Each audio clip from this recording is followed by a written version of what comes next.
colegas, bienvenidos a esta presentación de una línea de investigación que se desarrolla en el PROME. Les habla Javier Lezama. Bien, esta línea de investigación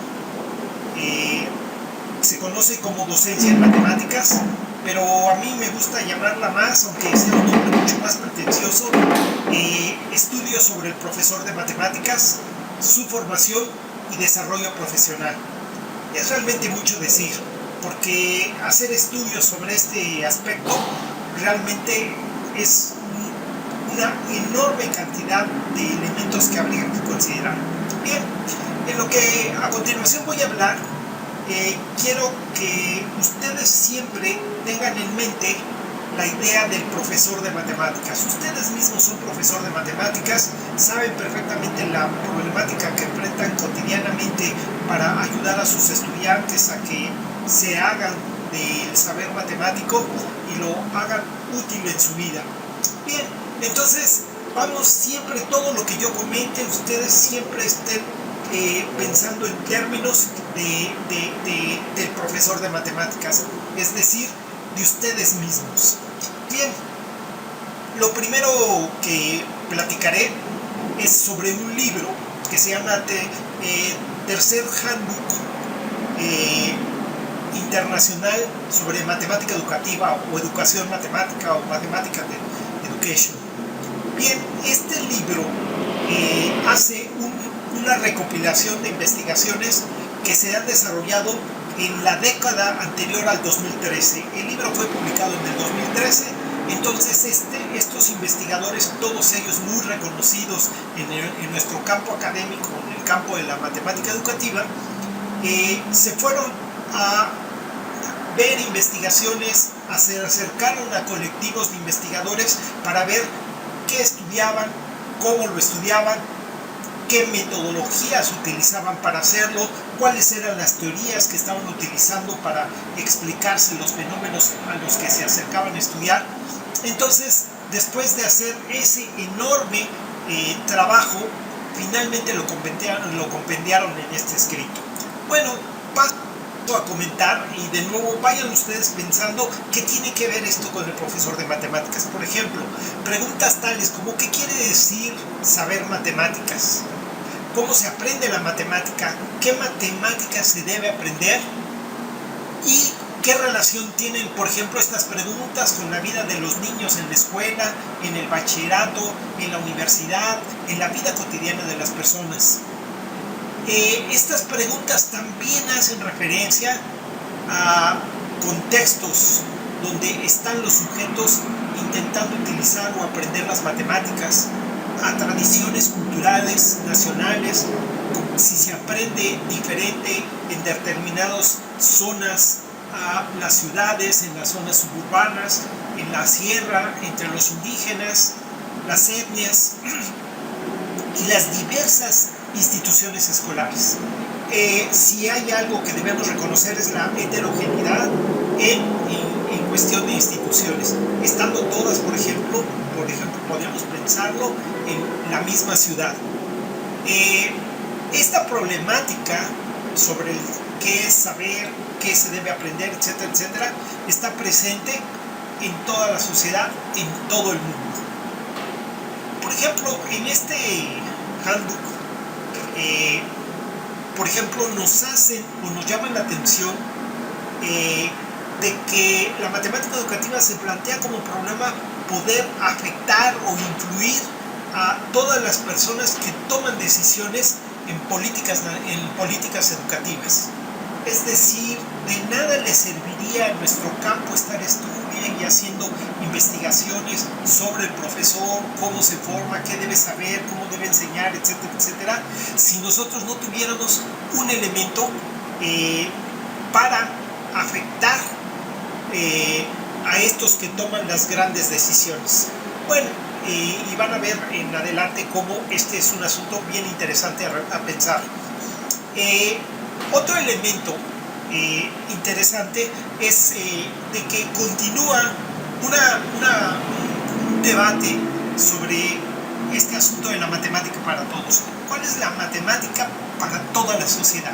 ¿Cuál es el corpus de saberes matemáticos que toda la sociedad debería tener y cómo lograr que toda la sociedad pudiera adueñarse de ese saber. Evidentemente ellos nos dicen que tiene varias dimensiones y es muy importante, las sociales, las políticas, las culturales, para abordar este problema de la formación matemática de la sociedad. Es importante en esta diapositiva, por ejemplo, que nosotros pudiéramos pensar la matemática como campo académico. Es decir, ¿qué quiere decir que sea un campo académico? Bueno, un campo académico se caracteriza, este es un esquema de una manera de representar un campo académico, donde dice que tiene tres elementos básicos: la investigación, la formación universitaria o los espacios de reproducción del saber, y la profesión, el ejercicio. Está marcado con un círculo rojo la profesión porque es el asunto donde está puesta nuestra atención. Entonces, si nosotros concentramos nuestra mirada en la profesión, en el ser profesor y estar en la escuela, entonces volteamos sistemáticamente a dos polos de este triángulo, que es la investigación, que ofrece para esta profesión, y la formación universitaria, que ofrece para poder ejercer la profesión, y cómo está concentrada toda esta experiencia de la profesión, de la formación, de la investigación en algo que se llama la matriz disciplinaria del campo. Bueno, ustedes ya a lo largo de este tiempo que han estado en la maestría ya se han ido acercando de manera importante a estos asuntos. Bien, voy a poner un ejemplo muy radical, pero que estamos viviendo los mexicanos en este momento y todos lo reconocerán. Es esta modificación del artículo 3, donde la Constitución dice que todo niño tiene derecho a recibir educación, y es el Estado quien impartirá la educación preescolar, primaria, secundaria y media superior. La educación preescolar, primaria y secundaria conforman la educación básica. Esta y la media superior serán obligatorias, es decir, eso nos dice, y esa modificación viene desde el 9 de febrero del 2012. Finalmente se volvió a reformar ese artículo y entró en el discurso del artículo un término que se llama calidad. Es decir, la educación que imparte el Estado tenderá a desarrollar armónicamente todas las facultades del ser humano. El Estado garantizará la calidad de la educación obligatoria. Bueno, ese término de introducción de la calidad le aumentó a esta ley, a este artículo de Constitución, generó una serie de leyes secundarias que están afectando la vida pública en nuestro país, porque se necesita una definición clara de qué quiere decir educación de calidad, cómo se forman los sujetos que tengan la calidad para poder impartir la educación que el Estado está obligado a proveer a toda la sociedad. Bueno, aunque el debate está sobre las características de estas leyes y la manera como se está llevando a cabo por parte del Estado esta reforma, que es muy discutida y hay mucha disputa y muchos puntos de vista y hay confrontación de grupos alrededor de esto, vean, voy a introducir una complejidad muy grande para poder garantizar este concepto de calidad de la educación. En 2015, este año, salió un reporte de una organización que se llama Oxfam, donde habla sobre la desigualdad extrema en México y explica el problema de la concentración del poder económico y político en un sector, en un grupo muy reducido de personas. Bueno, si yo quiero desarrollar una educación de calidad con un criterio de equidad, es decir, la misma oportunidad para todos los mexicanos, entonces yo me voy a enfrentar a un gran problema de naturaleza social, que es la enorme desigualdad que hay en el país. ejemplo, en el resumen ejecutivo de este reporte que ustedes pueden encontrar en internet, dice que en enero del 2014 Oxfam reveló que las 85 personas más ricas controlan tanta riqueza como la mitad más pobre de la población mundial. Para enero del 2015 el número se había reducido a 80, es decir, ya no eran 85 personas, sino que eran nada más 80. Bueno, y entonces ustedes vean qué serie de implicaciones tiene el que un país tenga esas características económicas para pensar en reformas que de verdad afecten de manera igualitaria a todos los mexicanos, es decir, que le brinden lo que la Constitución dice, educación de calidad. Viene un ejemplo, en la primera tabla, ustedes pueden leerla después con calma. Yo voy a leer nada más la segunda parte de esta, donde dice: de este estudio se desprende que lo anterior contrasta con el lamentable estado físico material de las escuelas públicas. El estado que podemos conocer gracias a un censo educativo que se levantó recientemente, que el que lo hizo fue la SEP misma. De acuerdo con dicho censo, el 48% de las escuelas públicas carecen de acceso a drenaje, 31% carecen de acceso a agua potable, el 12.8% no cuenta con baños o sanitarios, el 11.2% no tiene acceso a energía eléctrica. Por otro lado, el 61.2% de ellas, los alumnos no cuentan con acceso a un equipo de cómputo que sirva. El 80% de los estudiantes no tiene internet. Estoy hablando de la escuela pública. Entonces, esta problemática, y ahora sigan ustedes pensando como profesores de matemáticas, y ustedes están regados en diferentes tipos de escuelas, unas que pueden estar muy bien dotadas, otras que pueden estar lamentablemente dotadas, muy afectadas por estas condiciones que aquí estamos planteando. Bien, continuando con esto, surge un escrito muy interesante que se llama Profesores Excelentes, y este fue promovido por el grupo del Banco Mundial. Es un estudio norteamericano que se hizo en Latinoamérica y que viene tomado de la mano de los trabajos de la OCDE. El escrito es muy interesante porque hace un estudio comparativo de prácticas de profesores y prácticas de excelencia. Entonces, yo lo que quiero llamar la atención, por ejemplo, en el prólogo de esta presentación, dice que a pesar de que se detectan inversiones cada vez más fuertes para la educación y ciertos índices o rasgos de progreso, el problema de una educación equitativa, por ejemplo, en América Latina, o una educación de calidad, sigue siendo un problema muy grande. Por ejemplo, dice que del estudio se pueden traer 6 mensajes generales. Ustedes los van a poder leer con calma. Por ejemplo, la baja calidad promedio de los profesores de América Latina y del Caribe es la principal limitación que impide el avance educativo en la región y, en consecuencia, restringe la contribución del gasto nacional en educación a la reducción de la pobreza y la prosperidad compartida. Pero dice la baja calidad promedio de los profesores de América Latina. Es decir, ¿qué quiere decir eso? México forma parte de América Latina, todos nosotros somos latinoamericanos, ¿y qué quieren decirnos con la baja calidad? Es decir, ¿cuáles son los estándares que nos están faltando a los que no tenemos acceso para poder ser calificados como unos profesores excelentes? Bueno, en el punto 3 dice: en la actualidad ningún cuerpo docente de la región, fíjense, y pone entre paréntesis, con la posible excepción de Cuba, puede considerarse de alta calidad en comparación con los parámetros mundiales.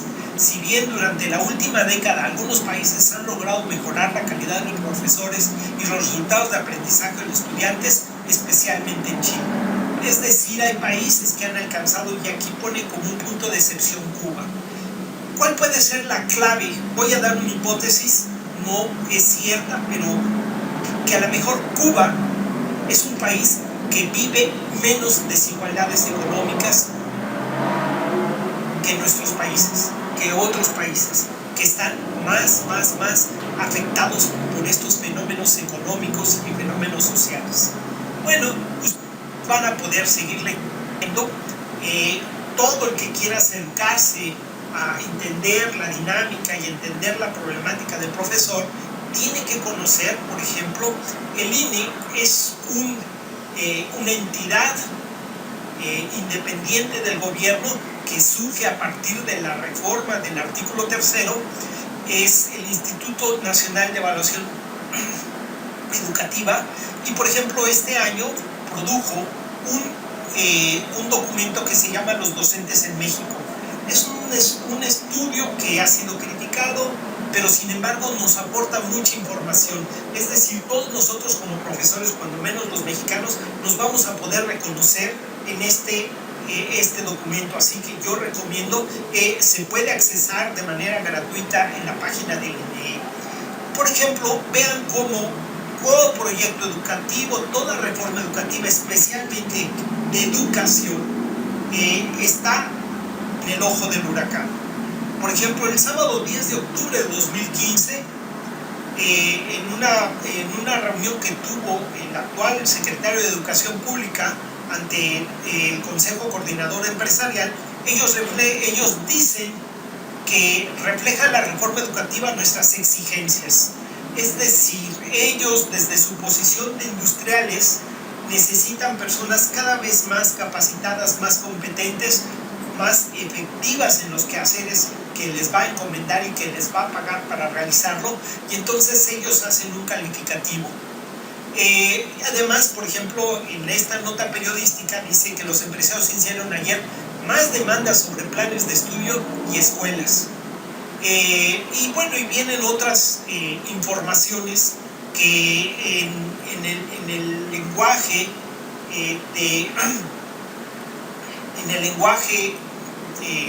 de un secretario pareciera que sobraría que estuvieran. Por ejemplo, que se descontará el día a faltistas, por ejemplo, la falta alrededor del día 10 de octubre, y por ejemplo también esta nota periodística que ustedes pueden ir a buscar a la jornada, entonces habla sobre la posición de un grupo o un gremio o un sector de profesores que hacen observaciones y que señalan y amenazan con movilizarse para resistir esta imposición o esta reforma basada en un término que ha implicado muchas cosas, que se llama calidad. Bien, y siguiendo con esa lógica, más recientemente, el domingo 22 de noviembre, un día después de que hubo una evaluación para determinado sector de profesores, estos exámenes se realizan alrededor de protestas, y sin embargo más de 27,000 maestros se acercan a hacer el examen. La pregunta es, ¿qué tiene que ver la evaluación de los maestros con la calidad educativa? ¿Cómo una evaluación sistemática de los profesores redundará en prácticas de calidad cuando no existe una definición? Sin embargo, vean que desde el 2013 viene este proceso de reforma, que muchos la han llamado una reforma administrativa, una reforma política, una reforma de control de un sector que estaba haciendo lo que quería, por decirlo así. Y por ejemplo, ahora nos anuncia el nuevo secretario de Educación que habrá un nuevo modelo de educación básica en el 2016. Bueno, puede venir un modelo de educación básica. La pregunta es, ¿quiénes van a hacer ese modelo? ¿Cómo van a participar los maestros en la construcción de ese modelo? Y si entra un nuevo modelo, si los profesores van a estar capacitados para llevarlo hasta sus últimas consecuencias. Bueno, como yo venía diciendo, vean cómo la discusión sobre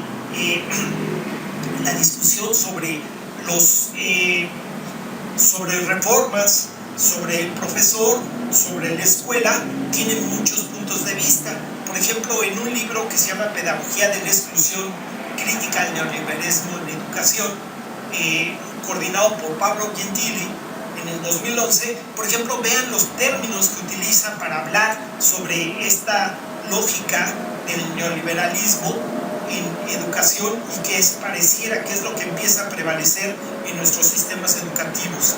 Por ejemplo, hablan sobre la configuración de los sistemas escolares como mercados educacionales, el impacto de los procesos de reforma de estados y los programas de privatización sobre las políticas educacionales, la problemática de la pobreza y la educación, la formación de movimientos conservadores en las esferas educacionales, es decir, la escuela puede ser un buen aparato para que prevalezcan los criterios y las ideas de los poderosos. No estoy satanizando a los poderosos, pero siempre la escuela va a ser un bastión, va a ser un espacio donde el que tiene el poder va a poder imponer su punto de vista. Como los que forman parte de ese sistema educativo van a ser capaces de contestar o de hacer realidad lo que es su proyecto educativo, que puede ser contrastante con los del poder o desde las perspectivas neoliberales o las perspectivas conservadoras. Bien, bueno, como ustedes ya tienen un semestre casi completo en estar introduciéndose al campo académico llamado matemática educativa, vuelvo a poner la representación y vuelvo a señalar con un círculo rojo el espacio donde nosotros estamos. Claro que ustedes van a poder ir a los espacios de investigación, van a poder entrar o están en los espacios universitarios, porque a lo mejor algunos de ustedes son formador de formadores o están formando profesores. Entonces, ¿cómo afecta desde la perspectiva pensar nuestra disciplina, la matemática, a este mundo del profesor?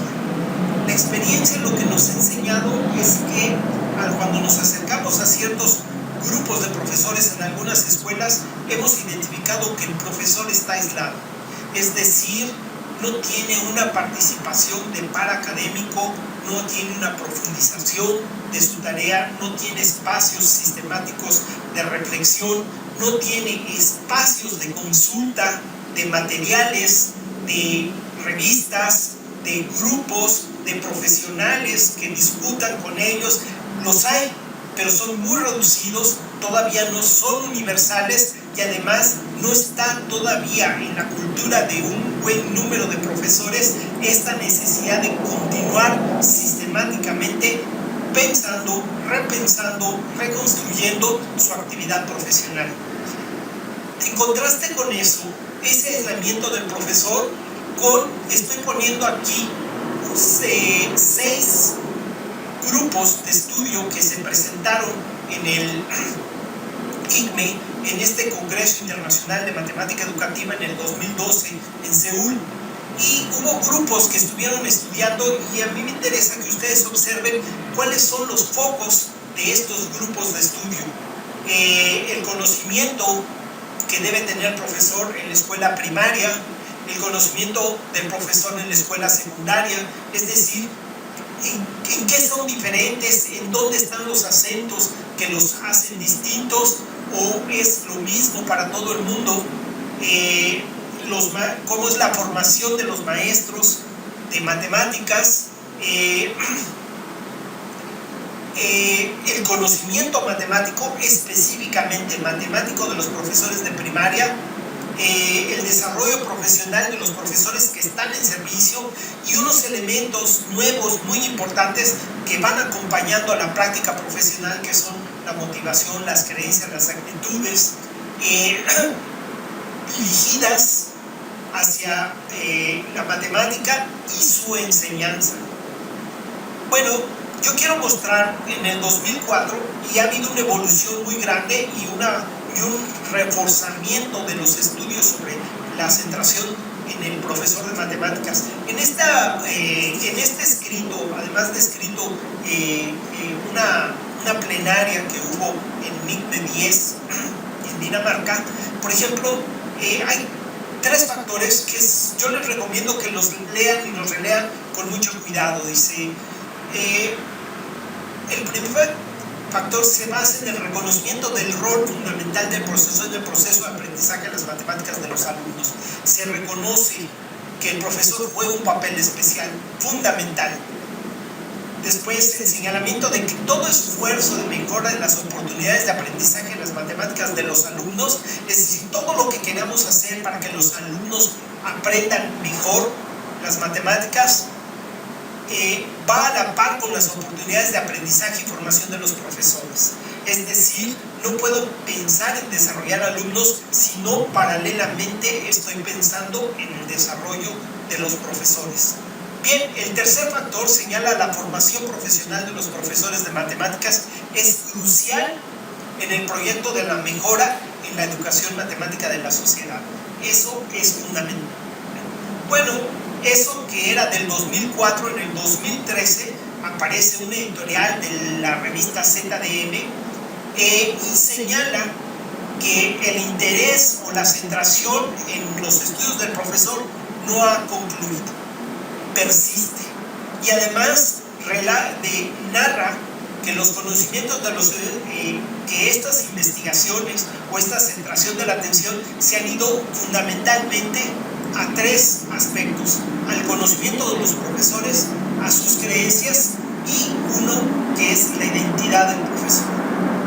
Bien, en México, en una revista de matemática educativa, una revista muy importante en español y que es quizás la principal revista en español en matemática educativa, señala en ese editorial que los métodos de investigación para la profesional docente en matemáticas no señalan el editor que, entre otros aspectos, la relevancia de continuar realizando investigaciones centradas en marcos teóricos que permitan abordar los aspectos de naturaleza social que influyen en el profesor para lograr que los estudiantes valoren la matemática entendiendo su repercusión social. Es decir, hay un enfoque muy fuerte a valorar la matemática para la sociedad y para que avancemos todos en ella. Bien, finalmente a lo que quiero llegar es que en este campo de estudio sobre el profesor casi nos podemos centrar a cuatro aspectos a saber sobre el profesor: qué sabe, qué hace, qué cree, qué siente. Entonces, hacernos preguntas de esa naturaleza está íntimamente ligada a la matemática. Es decir, no es estudiar al profesor desligado de la matemática, sino es qué sabe en relación a la matemática, qué hace con la matemática, qué cree respecto a la matemática, qué emocionalmente lo liga a ella en sus procesos de enseñanza, en sus procesos de aprendizaje. Es decir, hay una centración a los conocimientos, a las prácticas, a las ideologías, la identidad y al aspecto afectivo del profesor. Podemos preguntarnos qué hacen diferentes a los maestros o profesores de matemáticas: la historia, la familia, la institución en la que se graduaron, la formación autodidacta del profesor, el gusto por la actividad, su conocimiento, su profesionalismo. Eso queremos saber. ¿Para qué queremos saberlo? Para poder crear muchas actividades, muchos colectivos que vayan dirigidos a aspectos de esta naturaleza. Pero uno de los trabajos importantes que hemos hecho son estudios de las narrativas. Es decir, acercarnos a los profesores y escucharlos decir sus historias, cómo llegaron a ser profesores, qué relación tienen con la matemática, cuáles son las dificultades que ven en los estudiantes para aprender matemáticas, el porqué de su desinterés o el porqué de su entusiasmo, etcétera, etcétera. Acercarnos al profesor, escucharlo, acompañarlo y estudiar todo lo que él nos dice. De aquí aparece un elemento que se está estudiando con mucha fuerza en este momento, que son los aspectos de la identidad. Dice que las vidas narradas, si no se narran las vidas, casi no despegamos de lo biológico. Bueno, una narrativa lo que permite dar es orden, configura el todo de la vida y además provee sentido cuando reflexionamos nuestro. Les recomiendo que lean la afirmación de Rico, qué hace cuando una persona narra. En esta otra mica lo que les presento es una afirmación de que el análisis e interpretación de las narrativas de los profesores es entrar al mundo de la subjetividad, es decir, hacer investigaciones sobre estos aspectos identitarios, estos aspectos de narrativa, son entrar al mundo de la subjetividad del sujeto. Otra posición sobre la identidad son estas vidas narradas o colecciones de historia donde las personas, la manera como narran las cosas desde la perspectiva de Asmar y Prusak, dicen que estas historias, cuando alcanzan a ser cosificadas, respaldadas y son significativas, pueden caracterizar la identidad. Otro enfoque sobre la identidad puede ser el de las comunidades de estudio. Es muy bonita esta idea porque dice: la identidad va a estar definida por una comunidad, por la manera como aprende la comunidad, el aprendizaje, por el significado que se construye a partir del aprendizaje como una experiencia y las prácticas de aprendizaje como una forma de hacer. Es decir, la identidad no está aislada de la comunidad, de los procesos de aprendizaje, de las prácticas que están presentes en la comunidad y los significados que se construyen.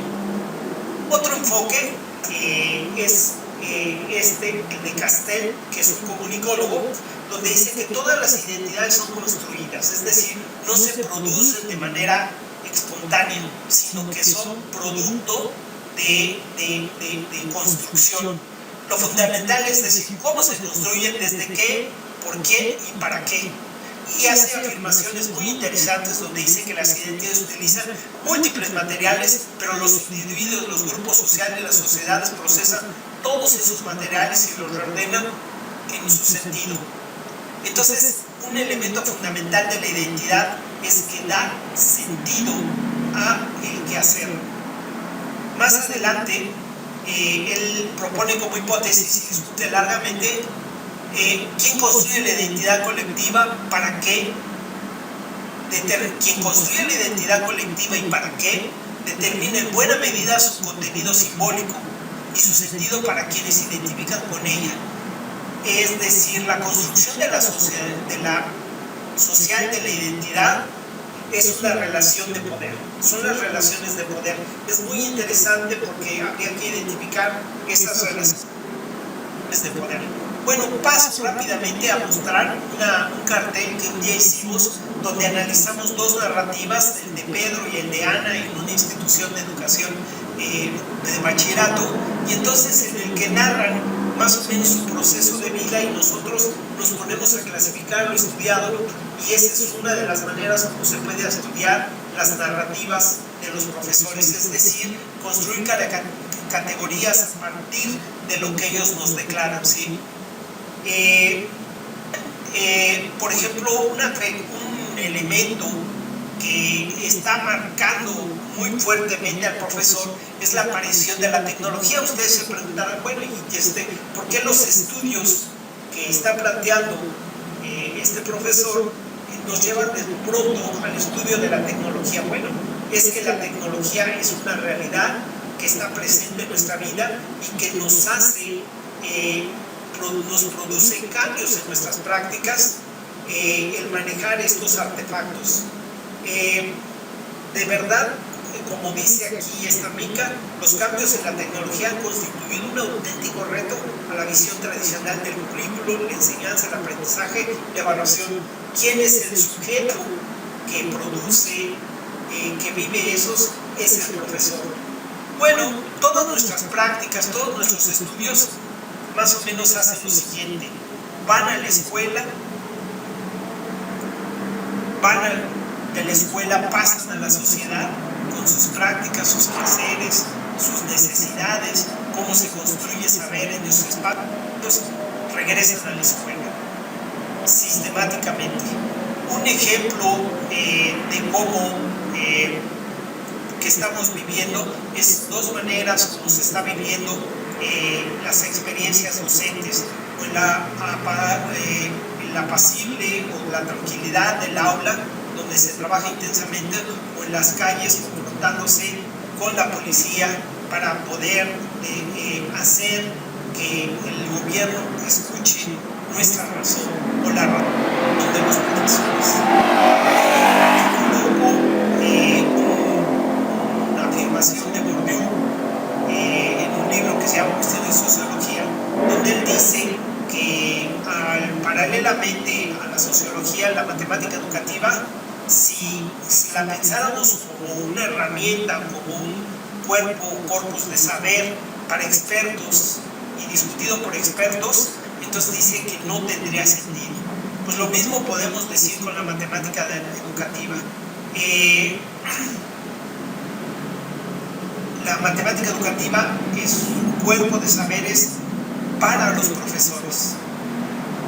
Y entonces es importantísimo tenerla presente. Bueno, por último, muestro una serie de tesis que hemos realizado con nuestros estudiantes de maestría y de doctorado, en el que hemos ido estudiando diferentes aspectos de la escuela, problemáticas, y casi todas están relacionadas al profesor.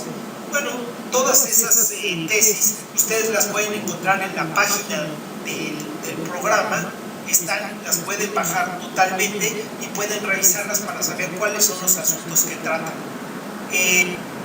Bueno, tenemos tesis desde el 2006 a la fecha, con diferentes aspectos del mundo del profesor, hasta estas dos últimas tesis que hemos realizado en este año,